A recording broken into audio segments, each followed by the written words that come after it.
तुम नहीं, क्योंकि तुम धोखे की सियासत करते हो। तुम में, मोदी में, नीतीश कुमार में कोई फर्क नहीं। बिहार में अख्तरुल ईमान जब बोलते हैं तो बिहार की असेंबली के हर फर्द कान लगाकर सुनता है कि अख्तरुल ईमान क्या बोल रहा है। मैं आपको बताना चाह रहा हूं, मुझे भी बड़ी तकलीफ है, आपको भी बड़ी तकलीफ है कि आपने हमारे 5 विधायक को कामयाब किया, जिसको नीतीश कुमार और तेजस्वी यादव ने चारों को खरीद लिया। क्यों खरीदा उनको? क्योंकि वो नहीं चाहते थे कि कोचा दामन हो या सीमांचल की सरजमीन हो, यहां पर तुम्हारी आवाज उठे।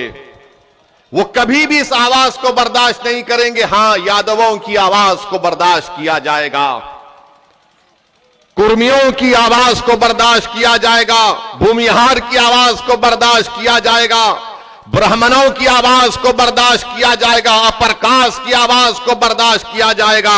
मगर पूरे बिहार में और खासतौर से सीमांचल में किसी एक आवाज को कभी बर्दाश्त नहीं किया जाएगा। वो आवाज होगी अख्तरुल ईमान की। बेईमानों की आवाज को सुना जाएगा, मगर अख्तरुल ईमान की आवाज को नहीं सुना जाएगा।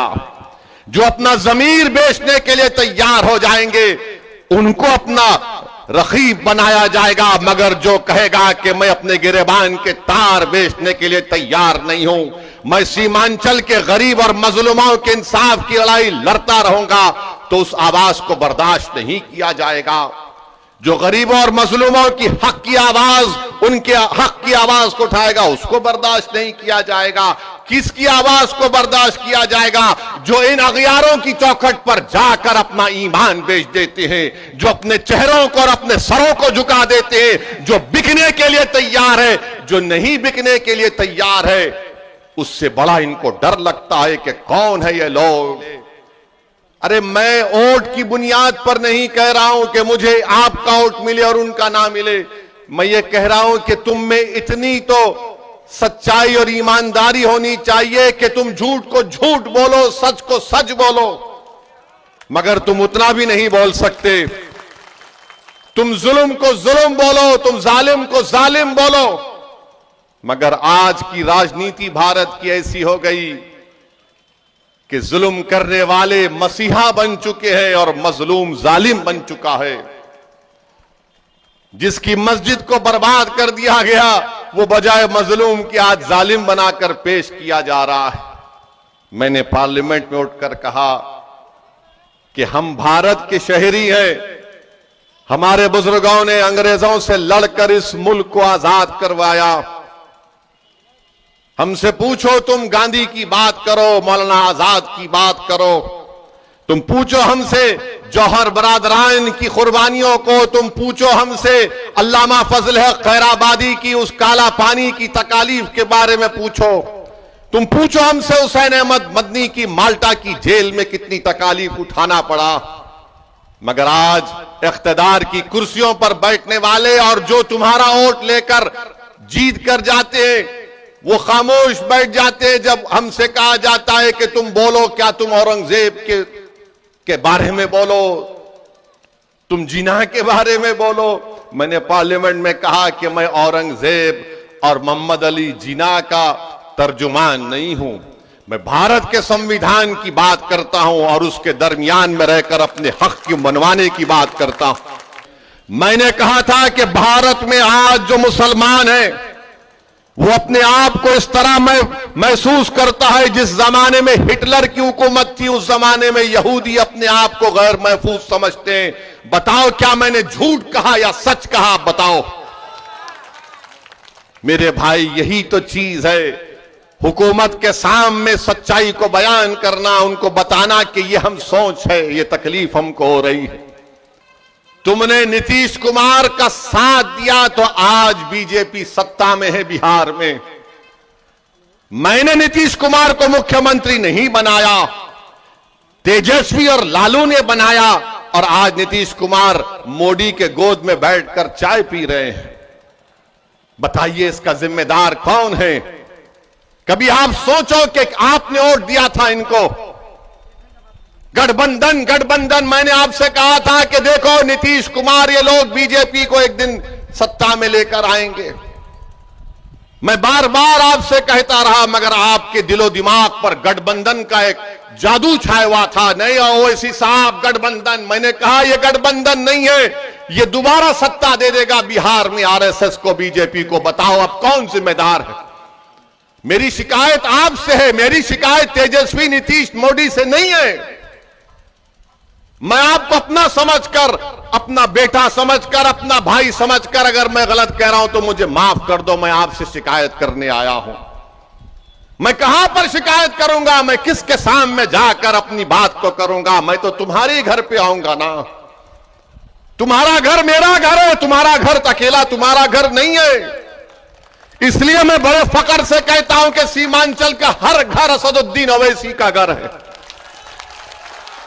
सीमांचल के हर नौजवानों के ख्वाब को पूरा करना अख्तरुल ईमान और हमारी जिम्मेदारी है। इसीलिए मैं अपनी शिकायत तुम्हारे सामने रख रहा हूं। सोचो मेरी इन बातों को, अगर इसमें सच्चाई है तो हमारा साथ दो, अगर तुम समझते हो ये झूठ बोल रहा है तो ठीक है। मैं जो कुछ कह रहा हूं मेरा रब जानता है कि मेरी नीयत क्या है। अरे हम इलेक्शन लड़ते हैं तो वोट काटने के लिए लड़ते हैं। आज आपने देख लिया कि हमारे 4 विधायकों को इन्होंने खरीद लिया, इन बेईमानों को। मगर मैंने कहा था कि तेजस्वी, अल्लाह का इंसाफ जरूर होकर रहेगा। तुमने हमारे 4 को खरीदा, अल्लाह ने तुम्हारे को इख्तिदार की कुर्सी से निकाल कर फेंक दिया।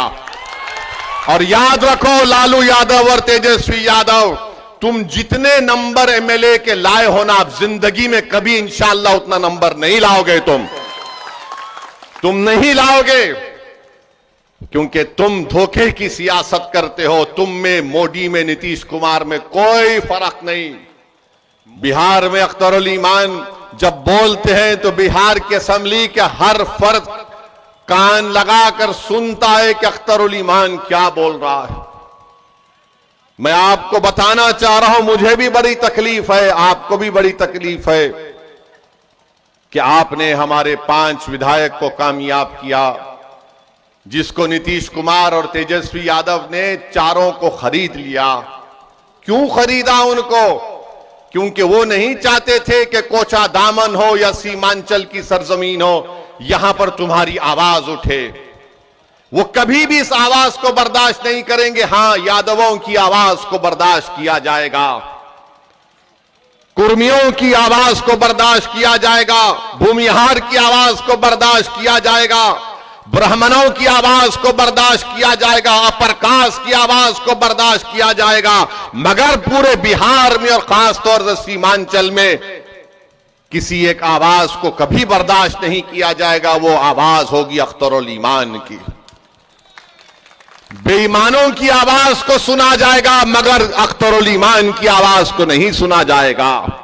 जो अपना जमीर बेचने के लिए तैयार हो जाएंगे उनको अपना रखीब बनाया जाएगा, मगर जो कहेगा कि मैं अपने गिरेबान के तार बेचने के लिए तैयार नहीं हूं, मैं सीमांचल के गरीब और मजलूमों के इंसाफ की लड़ाई लड़ता रहूंगा, तो उस आवाज को बर्दाश्त नहीं किया जाएगा। जो गरीबों और मजलूमों की हक की आवाज, उनके हक की आवाज को उठाएगा, उसको बर्दाश्त नहीं किया जाएगा। किसकी आवाज को बर्दाश्त किया जाएगा?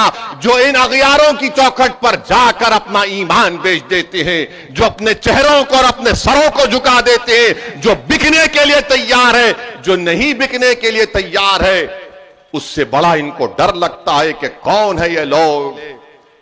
अरे मैं वोट की बुनियाद पर नहीं कह रहा हूं कि मुझे आपका वोट मिले और उनका ना मिले। मैं ये कह रहा हूं कि तुम में इतनी तो सच्चाई और ईमानदारी होनी चाहिए कि तुम झूठ को झूठ बोलो, सच को सच बोलो, मगर तुम उतना भी नहीं बोल सकते। तुम जुल्म को जुल्म बोलो, तुम जालिम को जालिम बोलो, मगर आज की राजनीति भारत की ऐसी हो गई कि जुल्म करने वाले मसीहा बन चुके हैं और मजलूम जालिम बन चुका है। जिसकी मस्जिद को बर्बाद कर दिया गया, वो बजाय मजलूम की आज जालिम बनाकर पेश किया जा रहा है। मैंने पार्लियामेंट में उठकर कहा कि हम भारत के शहरी हैं, हमारे बुजुर्गों ने अंग्रेजों से लड़कर इस मुल्क को आजाद करवाया। हमसे पूछो, तुम गांधी की बात करो, मौलाना आजाद की बात करो, तुम पूछो हमसे जौहर बरादरान की कुर्बानियों को, तुम पूछो हमसे अल्लामा फजल हक खैराबादी की उस काला पानी की तकालीफ के बारे में पूछो, तुम पूछो हमसे हुसैन अहमद मदनी की माल्टा की जेल में कितनी तकालीफ उठाना पड़ा। मगर आज इख्तिदार की कुर्सियों पर बैठने वाले और जो तुम्हारा वोट लेकर जीत कर जाते हैं, वो खामोश बैठ जाते हैं जब हमसे कहा जाता है कि तुम बोलो, क्या तुम औरंगजेब के बारे में बोलो, तुम जिन्ना के बारे में बोलो। मैंने पार्लियामेंट में कहा कि मैं औरंगजेब और मोहम्मद अली जिन्ना का तर्जुमान नहीं हूं, मैं भारत के संविधान की बात करता हूं और उसके दरमियान में रहकर अपने हक की मनवाने की बात करता हूं। मैंने कहा था कि भारत में आज जो मुसलमान है वो अपने आप को इस तरह महसूस करता है जिस जमाने में हिटलर की हुकूमत थी, उस जमाने में यहूदी अपने आप को गैर महफूज समझते हैं। बताओ क्या मैंने झूठ कहा या सच कहा? बताओ मेरे भाई, यही तो चीज है। हुकूमत के सामने सच्चाई को बयान करना, उनको बताना कि ये हम सोच है, ये तकलीफ हमको हो रही है। तुमने नीतीश कुमार का साथ दिया तो आज बीजेपी सत्ता में है बिहार में। मैंने नीतीश कुमार को मुख्यमंत्री नहीं बनाया, तेजस्वी और लालू ने बनाया, और आज नीतीश कुमार मोदी के गोद में बैठकर चाय पी रहे हैं। बताइए इसका जिम्मेदार कौन है? कभी आप सोचो कि आपने वोट दिया था इनको, गठबंधन गठबंधन। मैंने आपसे कहा था कि देखो नीतीश कुमार, ये लोग बीजेपी को एक दिन सत्ता में लेकर आएंगे। मैं बार बार आपसे कहता रहा, मगर आपके दिलो दिमाग पर गठबंधन का एक जादू छाया हुआ था। नहीं ओवैसी साहब, गठबंधन, मैंने कहा यह गठबंधन नहीं है, ये दोबारा सत्ता दे देगा बिहार में आरएसएस को, बीजेपी को। बताओ अब कौन जिम्मेदार है? मेरी शिकायत आपसे है, मेरी शिकायत तेजस्वी नीतीश मोदी से नहीं है। मैं आपको अपना समझकर, अपना बेटा समझकर, अपना भाई समझकर, अगर मैं गलत कह रहा हूं तो मुझे माफ कर दो। मैं आपसे शिकायत करने आया हूं।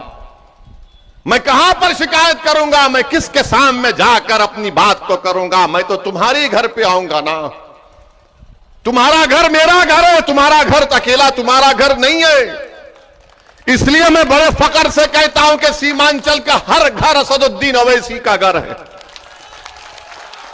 सीमांचल के हर नौजवानों के ख्वाब को पूरा करना अख्तरुल ईमान और हमारी जिम्मेदारी है। इसीलिए मैं अपनी शिकायत तुम्हारे सामने रख रहा हूं। सोचो मेरी इन बातों को, अगर इसमें सच्चाई है तो हमारा साथ दो, अगर तुम समझते हो ये झूठ बोल रहा है तो ठीक है। मैं जो कुछ कह रहा हूं मेरा रब जानता है कि मेरी नीयत क्या है। अरे हम इलेक्शन लड़ते हैं तो वोट काटने के लिए लड़ते हैं। आज आपने देख लिया कि हमारे 4 विधायकों को इन्होंने खरीद लिया, इन बेईमानों को।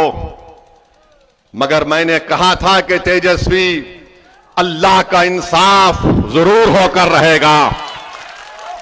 तुमने हमारे 4 को खरीदा, अल्लाह ने तुम्हारे को इख्तिदार की कुर्सी से निकाल कर फेंक दिया।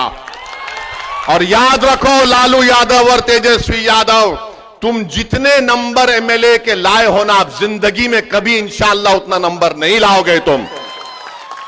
तुम नहीं लाओगे, क्योंकि तुम धोखे की सियासत करते हो। तुम में, मोदी में, नीतीश कुमार में कोई फर्क नहीं। बिहार में अख्तरुल ईमान जब बोलते हैं तो बिहार की असेंबली के हर फर्द कान लगाकर सुनता है कि अख्तरुल ईमान क्या बोल रहा है।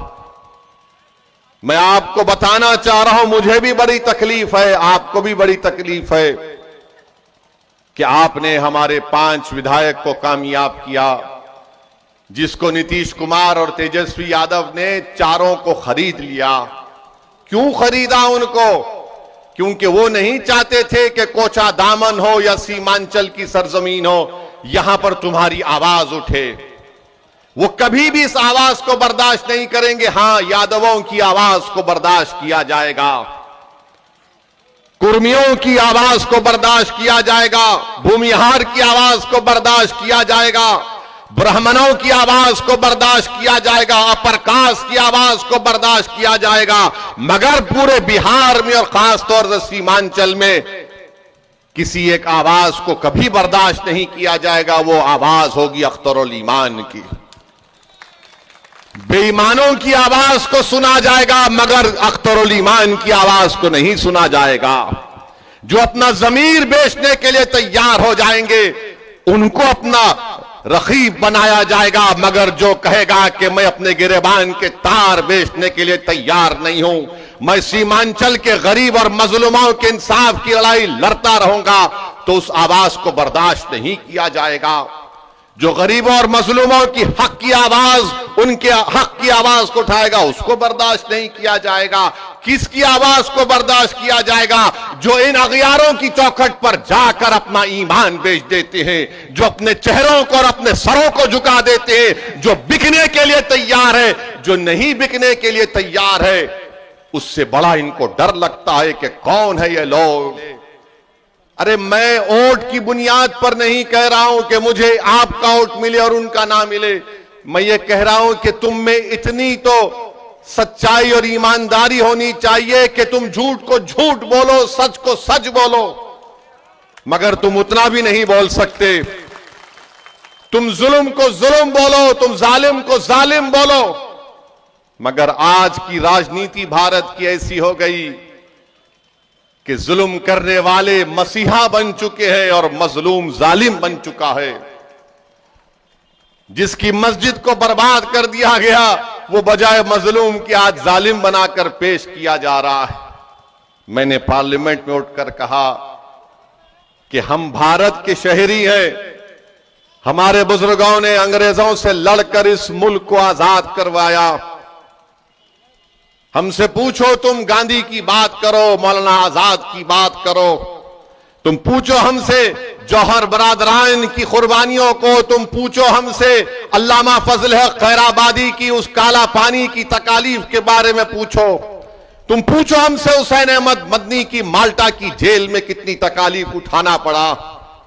मगर आज इख्तिदार की कुर्सियों पर बैठने वाले और जो तुम्हारा वोट लेकर जीत कर जाते हैं, वो खामोश बैठ जाते हैं जब हमसे कहा जाता है कि तुम बोलो, क्या तुम औरंगजेब के बारे में बोलो, तुम जिना के बारे में बोलो। मैंने पार्लियामेंट में कहा कि मैं औरंगजेब और मोहम्मद अली जिना का तर्जुमान नहीं हूं, मैं भारत के संविधान की बात करता हूं और उसके दरमियान में रहकर अपने हक की मनवाने की बात करता हूं। मैंने कहा था कि भारत में आज जो मुसलमान है वो अपने आप को इस तरह महसूस करता है जिस जमाने में हिटलर की हुकूमत थी, उस जमाने में यहूदी अपने आप को गैर महफूज समझते हैं। बताओ क्या मैंने झूठ कहा या सच कहा? बताओ मेरे भाई, यही तो चीज है। हुकूमत के सामने सच्चाई को बयान करना, उनको बताना कि ये हम सोच है, ये तकलीफ हमको हो रही है। तुमने नीतीश कुमार का साथ दिया तो आज बीजेपी सत्ता में है बिहार में। मैंने नीतीश कुमार को मुख्यमंत्री नहीं बनाया, तेजस्वी और लालू ने बनाया, और आज नीतीश कुमार मोदी के गोद में बैठकर चाय पी रहे हैं। बताइए इसका जिम्मेदार कौन है? कभी आप सोचो कि आपने वोट दिया था इनको। गठबंधन मैंने आपसे कहा था कि देखो नीतीश कुमार, ये लोग बीजेपी को एक दिन सत्ता में लेकर आएंगे। मैं बार बार आपसे कहता रहा, मगर आपके दिलो दिमाग पर गठबंधन का एक जादू छाया हुआ था। नहीं ओवैसी साहब, गठबंधन, मैंने कहा यह गठबंधन नहीं है, ये दोबारा सत्ता दे देगा बिहार में आरएसएस को, बीजेपी को। बताओ अब कौन जिम्मेदार है? मेरी शिकायत आपसे है, मेरी शिकायत तेजस्वी, नीतीश, मोदी से नहीं है। मैं आपको अपना समझकर, अपना बेटा समझकर, अपना भाई समझकर, अगर मैं गलत कह रहा हूं तो मुझे माफ कर दो। मैं आपसे शिकायत करने आया हूं। मैं कहां पर शिकायत करूंगा? मैं किसके सामने जाकर अपनी बात को करूंगा? मैं तो तुम्हारे घर पे आऊंगा ना। तुम्हारा घर मेरा घर है, तुम्हारा घर अकेला तुम्हारा घर नहीं है। इसलिए मैं बड़े फख्र से कहता हूं कि सीमांचल का हर घर असदुद्दीन ओवैसी का घर है। सीमांचल के हर नौजवानों के ख्वाब को पूरा करना अख्तरुल ईमान और हमारी जिम्मेदारी है। इसीलिए मैं अपनी शिकायत तुम्हारे सामने रख रहा हूं। सोचो मेरी इन बातों को, अगर इसमें सच्चाई है तो हमारा साथ दो, अगर तुम समझते हो ये झूठ बोल रहा है तो ठीक है। मैं जो कुछ कह रहा हूं मेरा रब जानता है कि मेरी नीयत क्या है। अरे हम इलेक्शन लड़ते हैं तो वोट काटने के लिए लड़ते हैं। आज आपने देख लिया कि हमारे 4 विधायकों को इन्होंने खरीद लिया, इन बेईमानों को। मगर मैंने कहा था कि तेजस्वी, अल्लाह का इंसाफ जरूर होकर रहेगा। तुमने हमारे 4 को खरीदा, अल्लाह ने तुम्हारे को इख्तिदार की कुर्सी से निकाल कर फेंक दिया। और याद रखो लालू यादव और तेजस्वी यादव, तुम जितने नंबर एमएलए के लाए हो ना, आप जिंदगी में कभी इंशाअल्लाह उतना नंबर नहीं लाओगे। तुम नहीं लाओगे, क्योंकि तुम धोखे की सियासत करते हो। तुम में, मोदी में, नीतीश कुमार में कोई फर्क नहीं। बिहार में अख्तरुल ईमान जब बोलते हैं तो बिहार की असेंबली के हर फर्द कान लगाकर सुनता है कि अख्तरुल ईमान क्या बोल रहा है। मैं आपको बताना चाह रहा हूं, मुझे भी बड़ी तकलीफ है, आपको भी बड़ी तकलीफ है कि आपने हमारे 5 विधायक को कामयाब किया, जिसको नीतीश कुमार और तेजस्वी यादव ने 4 को खरीद लिया। क्यों खरीदा उनको? क्योंकि वो नहीं चाहते थे कि कोचा दामन हो या सीमांचल की सरजमीन हो, यहां पर तुम्हारी आवाज उठे। वो कभी भी इस आवाज को बर्दाश्त नहीं करेंगे। हां, यादवों की आवाज को बर्दाश्त किया जाएगा, कुर्मियों की आवाज को बर्दाश्त किया जाएगा, भूमिहार की आवाज को बर्दाश्त किया जाएगा, ब्राह्मणों की आवाज को बर्दाश्त किया जाएगा, अपर कास्ट की आवाज को बर्दाश्त किया जाएगा। मगर पूरे बिहार में और खासतौर से सीमांचल में किसी एक आवाज को कभी बर्दाश्त नहीं किया जाएगा। वो आवाज होगी अख्तरुल ईमान की। बेईमानों की आवाज को सुना जाएगा, मगर अख्तरुल ईमान की आवाज को नहीं सुना जाएगा। जो अपना जमीर बेचने के लिए तैयार हो जाएंगे उनको अपना रखीब बनाया जाएगा, मगर जो कहेगा कि मैं अपने गिरेबान के तार बेचने के लिए तैयार नहीं हूं, मैं सीमांचल के गरीब और मजलूमों के इंसाफ की लड़ाई लड़ता रहूंगा, तो उस आवाज को बर्दाश्त नहीं किया जाएगा। जो गरीबों और मजलूमों की हक की आवाज, उनके हक की आवाज को उठाएगा, उसको बर्दाश्त नहीं किया जाएगा। किसकी आवाज को बर्दाश्त किया जाएगा? जो इन अगियारों की चौखट पर जाकर अपना ईमान बेच देते हैं, जो अपने चेहरों को और अपने सरों को झुका देते हैं, जो बिकने के लिए तैयार है। जो नहीं बिकने के लिए तैयार है, उससे बड़ा इनको डर लगता है कि कौन है ये लोग। अरे मैं वोट की बुनियाद पर नहीं कह रहा हूं कि मुझे आपका वोट मिले और उनका ना मिले। मैं ये कह रहा हूं कि तुम में इतनी तो सच्चाई और ईमानदारी होनी चाहिए कि तुम झूठ को झूठ बोलो, सच को सच बोलो। मगर तुम उतना भी नहीं बोल सकते। तुम जुल्म को जुल्म बोलो, तुम जालिम को जालिम बोलो। मगर आज की राजनीति भारत की ऐसी हो गई कि जुल्म करने वाले मसीहा बन चुके हैं और मजलूम जालिम बन चुका है। जिसकी मस्जिद को बर्बाद कर दिया गया, वो बजाय मजलूम के आज जालिम बनाकर पेश किया जा रहा है। मैंने पार्लियामेंट में उठकर कहा कि हम भारत के शहरी हैं। हमारे बुजुर्गों ने अंग्रेजों से लड़कर इस मुल्क को आजाद करवाया। हमसे पूछो, तुम गांधी की बात करो, मौलाना आजाद की बात करो, तुम पूछो हमसे जौहर बरादरान की कुर्बानियों को, तुम पूछो हमसे अल्लामा फजल हक खैराबादी की उस काला पानी की तकालीफ के बारे में पूछो, तुम पूछो हमसे हुसैन अहमद मदनी की माल्टा की जेल में कितनी तकालीफ उठाना पड़ा।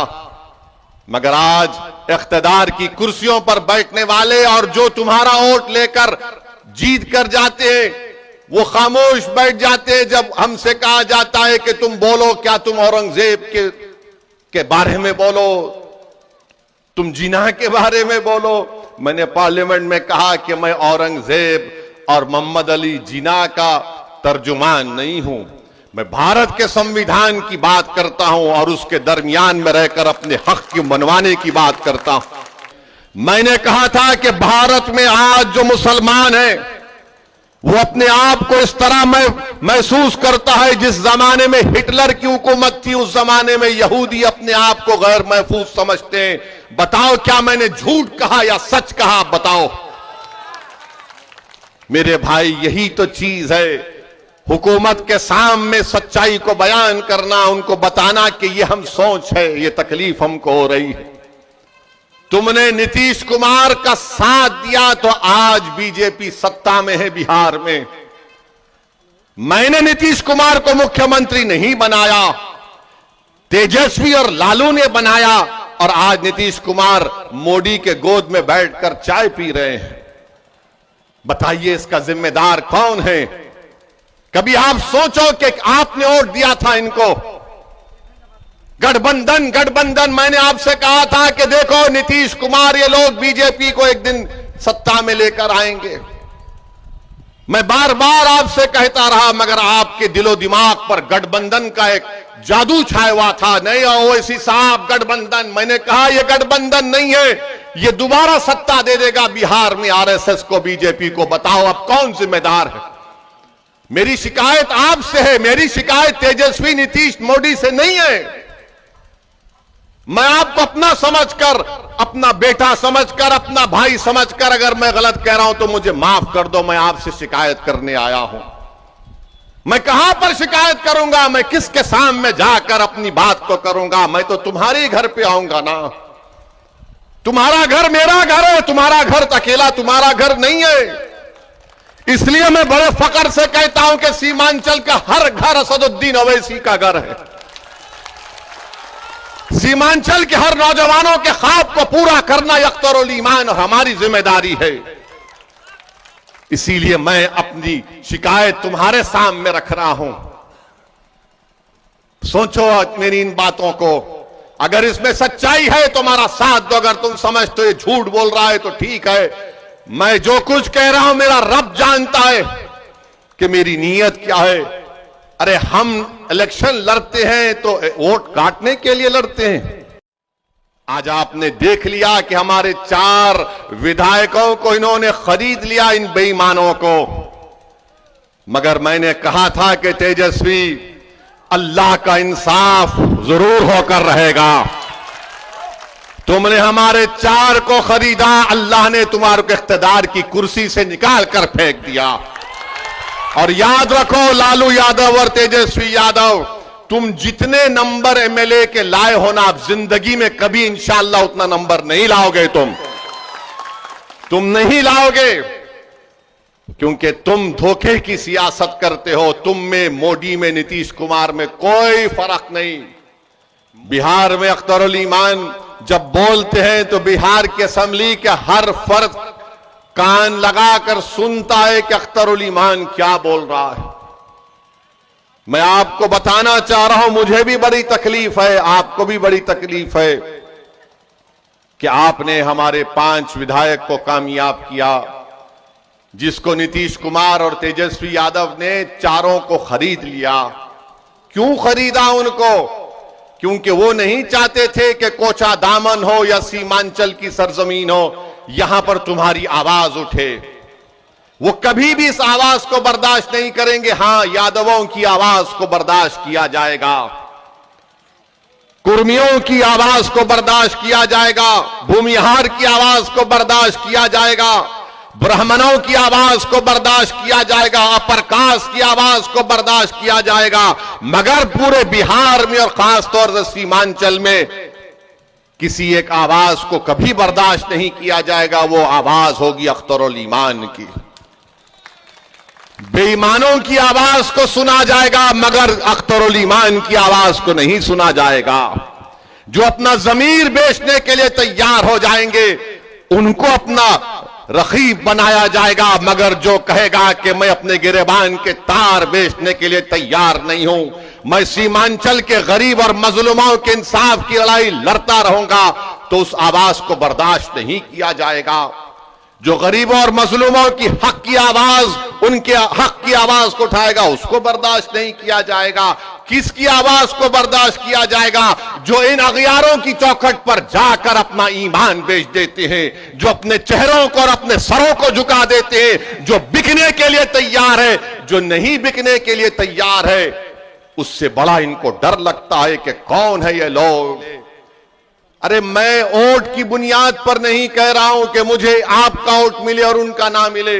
मैं ये कह रहा हूं कि तुम में इतनी तो सच्चाई और ईमानदारी होनी चाहिए कि तुम झूठ को झूठ बोलो, सच को सच बोलो, मगर तुम उतना भी नहीं बोल सकते। तुम जुल्म को जुल्म बोलो, तुम जालिम को जालिम बोलो, मगर आज की राजनीति भारत की ऐसी हो गई कि जुल्म करने वाले मसीहा बन चुके हैं और मजलूम जालिम बन चुका है। जिसकी मस्जिद को बर्बाद कर दिया गया, वो बजाय मजलूम की आज जालिम बनाकर पेश किया जा रहा है। मैंने पार्लियामेंट में उठकर कहा कि हम भारत के शहरी हैं। हमारे बुजुर्गों ने अंग्रेजों से लड़कर इस मुल्क को आजाद करवाया। हमसे पूछो, तुम गांधी की बात करो, मौलाना आजाद की बात करो, तुम पूछो हमसे जौहर बरादरान की कुर्बानियों को, तुम पूछो हमसे अल्लामा फजल हक खैराबादी की उस काला पानी की तकालीफ के बारे में पूछो, तुम पूछो हमसे हुसैन अहमद मदनी की माल्टा की जेल में कितनी तकालीफ उठाना पड़ा। मगर आज इख्तिदार की कुर्सियों पर बैठने वाले और जो तुम्हारा वोट लेकर जीत कर जाते हैं, वो खामोश बैठ जाते हैं जब हमसे कहा जाता है कि तुम बोलो, क्या तुम औरंगजेब के बारे में बोलो, तुम जिना के बारे में बोलो। मैंने पार्लियामेंट में कहा कि मैं औरंगजेब और मोहम्मद अली जिना का तर्जुमान नहीं हूं, मैं भारत के संविधान की बात करता हूं और उसके दरमियान में रहकर अपने हक की मनवाने की बात करता हूं। मैंने कहा था कि भारत में आज जो मुसलमान है वो अपने आप को इस तरह महसूस करता है जिस जमाने में हिटलर की हुकूमत थी, उस जमाने में यहूदी अपने आप को गैर महफूज समझते हैं। बताओ क्या मैंने झूठ कहा या सच कहा? बताओ मेरे भाई, यही तो चीज है। हुकूमत के सामने सच्चाई को बयान करना, उनको बताना कि ये हम सोच है, ये तकलीफ हमको हो रही है। तुमने नीतीश कुमार का साथ दिया तो आज बीजेपी सत्ता में है बिहार में। मैंने नीतीश कुमार को मुख्यमंत्री नहीं बनाया, तेजस्वी और लालू ने बनाया, और आज नीतीश कुमार मोदी के गोद में बैठकर चाय पी रहे हैं। बताइए इसका जिम्मेदार कौन है? कभी आप सोचो कि आपने वोट दिया था इनको। गठबंधन गठबंधन, मैंने आपसे कहा था कि देखो नीतीश कुमार, ये लोग बीजेपी को एक दिन सत्ता में लेकर आएंगे। मैं बार बार आपसे कहता रहा, मगर आपके दिलो दिमाग पर गठबंधन का एक जादू छाया हुआ था। नहीं ओवैसी साहब, गठबंधन, मैंने कहा यह गठबंधन नहीं है, ये दोबारा सत्ता दे देगा बिहार में आरएसएस को, बीजेपी को। बताओ अब कौन जिम्मेदार है? मेरी शिकायत आपसे है, मेरी शिकायत तेजस्वी नीतीश मोदी से नहीं है। मैं आपको अपना समझकर, अपना बेटा समझकर, अपना भाई समझकर, अगर मैं गलत कह रहा हूं तो मुझे माफ कर दो। मैं आपसे शिकायत करने आया हूं। मैं कहां पर शिकायत करूंगा? मैं किसके सामने जाकर अपनी बात को करूंगा? मैं तो तुम्हारे घर पे आऊंगा ना। तुम्हारा घर मेरा घर है, तुम्हारा घर अकेला तुम्हारा घर नहीं है। इसलिए मैं बड़े फक्र से कहता हूं कि सीमांचल का हर घर असदुद्दीन ओवैसी का घर है। सीमांचल के हर नौजवानों के ख्वाब को पूरा करना अख्तरुल ईमान और हमारी जिम्मेदारी है। इसीलिए मैं अपनी शिकायत तुम्हारे सामने रख रहा हूं। सोचो मेरी इन बातों को, अगर इसमें सच्चाई है तो हमारा साथ दो, अगर तुम समझते हो ये झूठ बोल रहा है तो ठीक है। मैं जो कुछ कह रहा हूं मेरा रब जानता है कि मेरी नीयत क्या है। अरे हम इलेक्शन लड़ते हैं तो वोट काटने के लिए लड़ते हैं। आज आपने देख लिया कि हमारे 4 विधायकों को इन्होंने खरीद लिया, इन बेईमानों को। मगर मैंने कहा था कि तेजस्वी, अल्लाह का इंसाफ जरूर होकर रहेगा। तुमने हमारे 4 को खरीदा, अल्लाह ने तुम्हारे को इख्तिदार की कुर्सी से निकाल कर फेंक दिया। और याद रखो लालू यादव और तेजस्वी यादव, तुम जितने नंबर एमएलए के लाए हो ना, आप जिंदगी में कभी इंशाअल्लाह उतना नंबर नहीं लाओगे। तुम नहीं लाओगे, क्योंकि तुम धोखे की सियासत करते हो। तुम में, मोदी में, नीतीश कुमार में कोई फर्क नहीं। बिहार में अख्तरुल ईमान जब बोलते हैं तो बिहार की असेंबली के हर फर्द कान लगाकर सुनता है कि अख्तरुल ईमान क्या बोल रहा है। मैं आपको बताना चाह रहा हूं, मुझे भी बड़ी तकलीफ है, आपको भी बड़ी तकलीफ है कि आपने हमारे 5 विधायक को कामयाब किया, जिसको नीतीश कुमार और तेजस्वी यादव ने 4 को खरीद लिया। क्यों खरीदा उनको? क्योंकि वो नहीं चाहते थे कि कोचा दामन हो या सीमांचल की सरजमीन हो, यहां पर तुम्हारी आवाज उठे। वो कभी भी इस आवाज को बर्दाश्त नहीं करेंगे। हां, यादवों की आवाज को बर्दाश्त किया जाएगा, कुर्मियों की आवाज को बर्दाश्त किया जाएगा, भूमिहार की आवाज को बर्दाश्त किया जाएगा, ब्राह्मणों की आवाज को बर्दाश्त किया जाएगा, अपर कास्ट की आवाज को बर्दाश्त किया जाएगा। मगर पूरे बिहार में और खासतौर से सीमांचल में किसी एक आवाज को कभी बर्दाश्त नहीं किया जाएगा। वो आवाज होगी अख्तरुल ईमान की। बेईमानों की आवाज को सुना जाएगा, मगर अख्तरुल ईमान की आवाज को नहीं सुना जाएगा।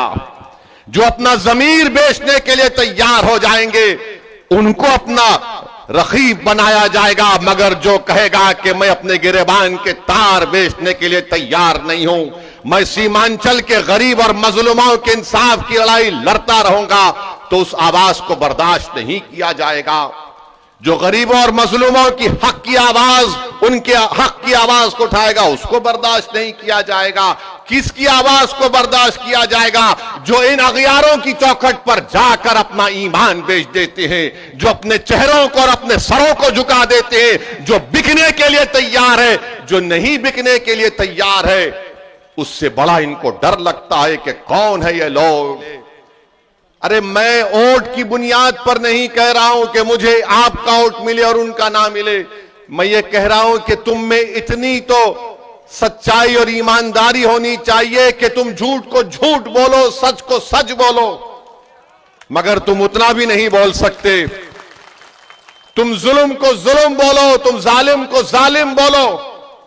मगर आज की राजनीति भारत की ऐसी हो गई कि जुल्म करने वाले मसीहा बन चुके हैं और मजलूम जालिम बन चुका है। जिसकी मस्जिद को बर्बाद कर दिया गया, वो बजाय मजलूम के आज जालिम बनाकर पेश किया जा रहा है। मैंने पार्लियामेंट में उठकर कहा कि हम भारत के शहरी हैं। हमारे बुजुर्गों ने अंग्रेजों से लड़कर इस मुल्क को आजाद करवाया। हमसे पूछो, तुम गांधी की बात करो, मौलाना आजाद की बात करो, तुम पूछो हमसे जौहर बरादरान की कुर्बानियों को, तुम पूछो हमसे अल्लामा फजल हक खैराबादी की उस काला पानी की तकालीफ के बारे में पूछो, तुम पूछो हमसे हुसैन अहमद मदनी की माल्टा की जेल में कितनी तकालीफ उठाना पड़ा। मगर आज इख्तिदार की कुर्सियों पर बैठने वाले और जो तुम्हारा वोट लेकर जीत कर जाते हैं, वो खामोश बैठ जाते हैं जब हमसे कहा जाता है कि तुम बोलो। क्या तुम औरंगजेब के बारे में बोलो, तुम जिन्ना के बारे में बोलो। मैंने पार्लियामेंट में कहा कि मैं औरंगजेब और मोहम्मद अली जिन्ना का तर्जुमान नहीं हूं। मैं भारत के संविधान की बात करता हूं और उसके दरमियान में रहकर अपने हक की मनवाने की बात करता हूं। मैंने कहा था कि भारत में आज जो मुसलमान है, वो अपने आप को इस तरह महसूस करता है जिस जमाने में हिटलर की हुकूमत थी, उस जमाने में यहूदी अपने आप को गैर महफूज समझते हैं। बताओ, क्या मैंने झूठ कहा या सच कहा? बताओ मेरे भाई, यही तो चीज है। हुकूमत के सामने सच्चाई को बयान करना, उनको बताना कि ये हम सोच है, ये तकलीफ हमको हो रही है। तुमने नीतीश कुमार का साथ दिया तो आज बीजेपी सत्ता में है बिहार में। मैंने नीतीश कुमार को मुख्यमंत्री नहीं बनाया, तेजस्वी और लालू ने बनाया और आज नीतीश कुमार मोदी के गोद में बैठकर चाय पी रहे हैं। बताइए इसका जिम्मेदार कौन है? कभी आप सोचो कि आपने वोट दिया था इनको। गठबंधन गठबंधन, मैंने आपसे कहा था कि देखो नीतीश कुमार ये लोग बीजेपी को एक दिन सत्ता में लेकर आएंगे। मैं बार बार आपसे कहता रहा, मगर आपके दिलो दिमाग पर गठबंधन का एक जादू छाया हुआ था। नहीं ओवैसी साहब, गठबंधन, मैंने कहा यह गठबंधन नहीं है, ये दोबारा सत्ता दे देगा बिहार में आरएसएस को, बीजेपी को। बताओ अब कौन जिम्मेदार है? मेरी शिकायत आपसे है, मेरी शिकायत तेजस्वी नीतीश मोदी से नहीं है। मैं आपको अपना समझकर, अपना बेटा समझकर, अपना भाई समझकर, अगर मैं गलत कह रहा हूं तो मुझे माफ कर दो। मैं आपसे शिकायत करने आया हूं। मैं कहां पर शिकायत करूंगा? मैं किसके सामने जाकर अपनी बात को करूंगा? मैं तो तुम्हारे घर पे आऊंगा ना। तुम्हारा घर मेरा घर है, तुम्हारा घर अकेला तुम्हारा घर नहीं है। इसलिए मैं बड़े फख्र से कहता हूं कि सीमांचल का हर घर असदुद्दीन ओवैसी का घर है। सीमांचल के हर नौजवानों के ख्वाब को पूरा करना अख्तरुल ईमान हमारी जिम्मेदारी है। इसीलिए मैं अपनी शिकायत तुम्हारे सामने रख रहा हूं। सोचो मेरी इन बातों को, अगर इसमें सच्चाई है तो हमारा साथ दो। अगर तुम समझते हो ये झूठ बोल रहा है तो ठीक है। मैं जो कुछ कह रहा हूं मेरा रब जानता है कि मेरी नीयत क्या है। अरे हम इलेक्शन लड़ते हैं तो वोट काटने के लिए लड़ते हैं। आज आपने देख लिया कि हमारे 4 विधायकों को इन्होंने खरीद लिया, इन बेईमानों को। मगर मैंने कहा था कि तेजस्वी, अल्लाह का इंसाफ जरूर होकर रहेगा। तुमने हमारे 4 को खरीदा, अल्लाह ने तुम्हारे को इख्तिदार की कुर्सी से निकाल कर फेंक दिया। और याद रखो लालू यादव और तेजस्वी यादव, तुम जितने नंबर एमएलए के लाए हो ना, आप जिंदगी में कभी इंशाअल्लाह उतना नंबर नहीं लाओगे। तुम नहीं लाओगे, क्योंकि तुम धोखे की सियासत करते हो। तुम में, मोदी में, नीतीश कुमार में कोई फर्क नहीं। बिहार में अख्तरुल ईमान जब बोलते हैं तो बिहार की असेंबली के हर फर्द कान लगाकर सुनता है कि अख्तरुल ईमान क्या बोल रहा है। मैं आपको बताना चाह रहा हूं, मुझे भी बड़ी तकलीफ है, आपको भी बड़ी तकलीफ है कि आपने हमारे 5 विधायक को कामयाब किया, जिसको नीतीश कुमार और तेजस्वी यादव ने 4 को खरीद लिया। क्यों खरीदा उनको?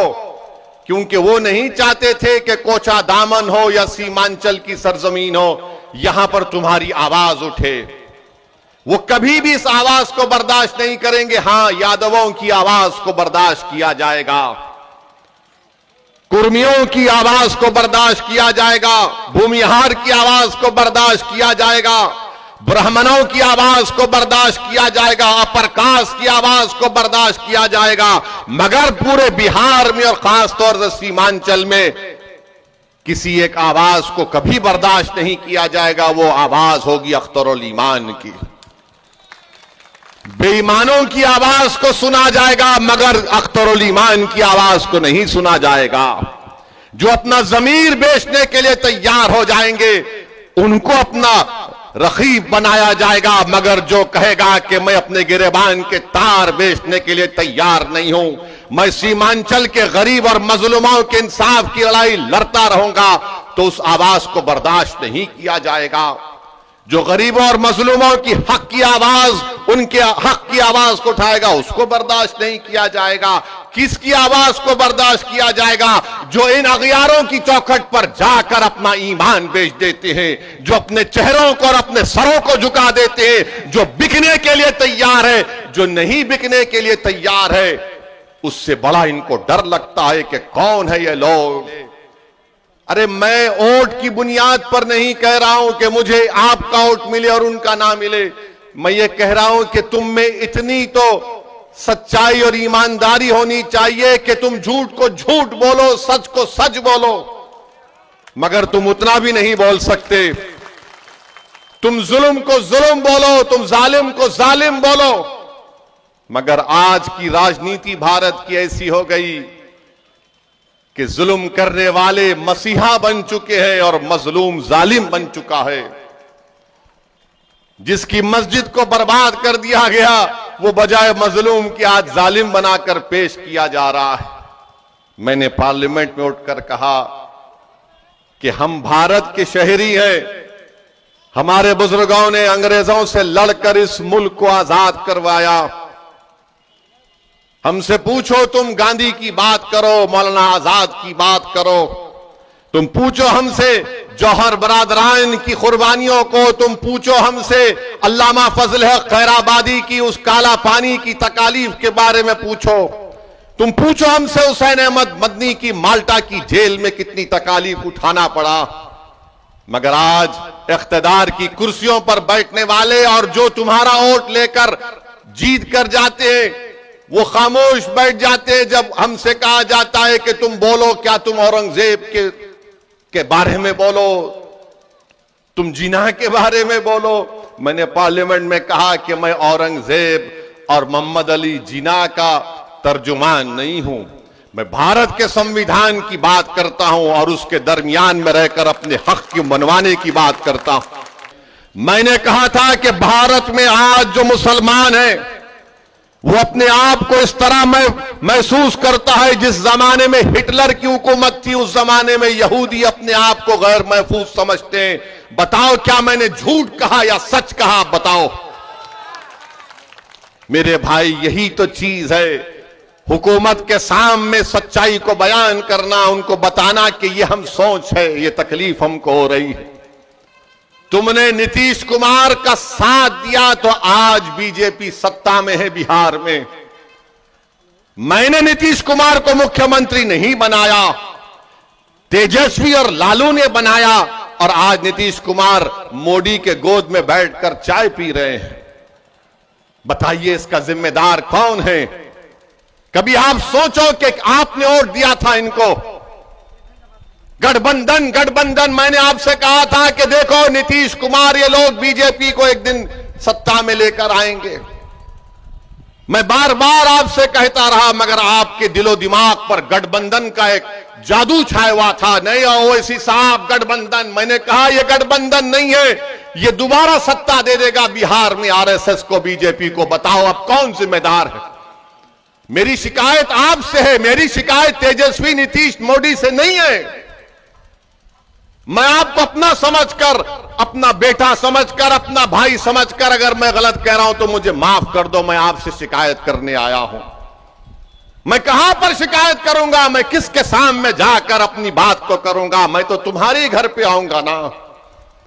तुम्हारा घर मेरा घर है, तुम्हारा घर अकेला तुम्हारा घर नहीं है। इसलिए मैं बड़े फक्र से कहता हूं कि सीमांचल का हर घर असदुद्दीन ओवैसी का घर है। सीमांचल के हर नौजवानों के ख्वाब को पूरा करना अख्तरुल ईमान और हमारी जिम्मेदारी है। इसीलिए मैं अपनी शिकायत तुम्हारे सामने रख रहा हूं। सोचो मेरी इन बातों को, अगर इसमें सच्चाई है तो हमारा साथ दो, अगर तुम समझते हो ये झूठ बोल रहा है तो ठीक है। मैं जो कुछ कह रहा हूं मेरा रब जानता है कि मेरी नीयत क्या है। अरे हम इलेक्शन लड़ते हैं तो वोट काटने के लिए लड़ते हैं।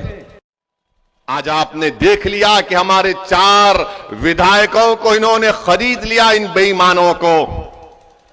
मगर मैंने कहा था कि तेजस्वी, अल्लाह का इंसाफ जरूर होकर रहेगा। तुमने हमारे 4 को खरीदा, अल्लाह ने तुम्हारे को इख्तिदार की कुर्सी से निकाल कर फेंक दिया। और याद रखो लालू यादव और तेजस्वी यादव, तुम जितने नंबर एमएलए के लाए हो ना, आप जिंदगी में कभी इंशाअल्लाह उतना नंबर नहीं लाओगे। तुम नहीं लाओगे, क्योंकि तुम धोखे की सियासत करते हो। तुम में, मोदी में, नीतीश कुमार में कोई फर्क नहीं। बिहार में अख्तरुल ईमान जब बोलते हैं तो बिहार की असेंबली के हर फर्द कान लगाकर सुनता है कि अख्तरुल ईमान क्या बोल रहा है।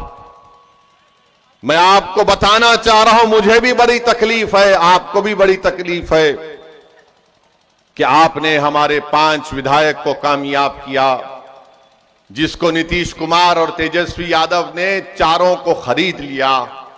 क्यों खरीदा उनको?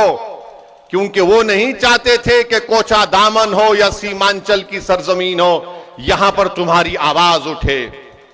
वो कभी भी इस आवाज को बर्दाश्त नहीं करेंगे। हां, यादवों की आवाज को बर्दाश्त किया जाएगा, कुर्मियों की आवाज को बर्दाश्त किया जाएगा, भूमिहार की आवाज को बर्दाश्त किया जाएगा, ब्राह्मणों की आवाज को बर्दाश्त किया जाएगा, अपर कास्ट की आवाज को बर्दाश्त किया जाएगा। मगर पूरे बिहार में और खासतौर से सीमांचल में किसी एक आवाज को कभी बर्दाश्त नहीं किया जाएगा। वो आवाज होगी अख्तरुल ईमान की। बेईमानों की आवाज को सुना जाएगा, मगर अख्तरुल ईमान की आवाज को नहीं सुना जाएगा। जो अपना जमीर बेचने के लिए तैयार हो जाएंगे, उनको अपना रखीब बनाया जाएगा। मगर जो कहेगा कि मैं अपने गिरेबान के तार बेचने के लिए तैयार नहीं हूं, मैं सीमांचल के गरीब और मजलूमों के इंसाफ की लड़ाई लड़ता रहूंगा, तो उस आवाज को बर्दाश्त नहीं किया जाएगा। जो गरीबों और मजलूमों की हक की आवाज, उनके हक की आवाज को उठाएगा, उसको बर्दाश्त नहीं किया जाएगा। किसकी आवाज को बर्दाश्त किया जाएगा? जो इन अगियारों की चौखट पर जाकर अपना ईमान बेच देते हैं, जो अपने चेहरों को और अपने सरों को झुका देते हैं, जो बिकने के लिए तैयार है, जो नहीं बिकने के लिए तैयार है, उससे बड़ा इनको डर लगता है कि कौन है ये लोग। अरे मैं वोट की बुनियाद पर नहीं कह रहा हूं कि मुझे आपका वोट मिले और उनका ना मिले। मैं ये कह रहा हूं कि तुम में इतनी तो सच्चाई और ईमानदारी होनी चाहिए कि तुम झूठ को झूठ बोलो, सच को सच बोलो। मगर तुम उतना भी नहीं बोल सकते। तुम जुल्म को जुल्म बोलो, तुम जालिम को जालिम बोलो। मगर आज की राजनीति भारत की ऐसी हो गई कि जुल्म करने वाले मसीहा बन चुके हैं और मजलूम जालिम बन चुका है। जिसकी मस्जिद को बर्बाद कर दिया गया, वो बजाय मजलूम के आज जालिम बनाकर पेश किया जा रहा है। मैंने पार्लियामेंट में उठकर कहा कि हम भारत के शहरी हैं। हमारे बुजुर्गों ने अंग्रेजों से लड़कर इस मुल्क को आजाद करवाया। हमसे पूछो, तुम गांधी की बात करो, मौलाना आजाद की बात करो, तुम पूछो हमसे जौहर बरादरान की कुर्बानियों को, तुम पूछो हमसे अल्लामा फजल हक खैराबादी की उस काला पानी की तकालीफ के बारे में पूछो, तुम पूछो हमसे हुसैन अहमद मदनी की माल्टा की जेल में कितनी तकालीफ उठाना पड़ा। मगर आज इख्तिदार की कुर्सियों पर बैठने वाले और जो तुम्हारा वोट लेकर जीत कर जाते हैं, वो खामोश बैठ जाते हैं जब हमसे कहा जाता है कि तुम बोलो। क्या तुम औरंगजेब के बारे में बोलो, तुम जिना के बारे में बोलो। मैंने पार्लियामेंट में कहा कि मैं औरंगजेब और मोहम्मद अली जिना का तर्जुमान नहीं हूं। मैं भारत के संविधान की बात करता हूं और उसके दरमियान में रहकर अपने हक की मनवाने की बात करता हूं। मैंने कहा था कि भारत में आज जो मुसलमान है, वो अपने आप को इस तरह महसूस करता है जिस जमाने में हिटलर की हुकूमत थी, उस जमाने में यहूदी अपने आप को गैर महफूज समझते हैं। बताओ, क्या मैंने झूठ कहा या सच कहा? बताओ मेरे भाई, यही तो चीज है।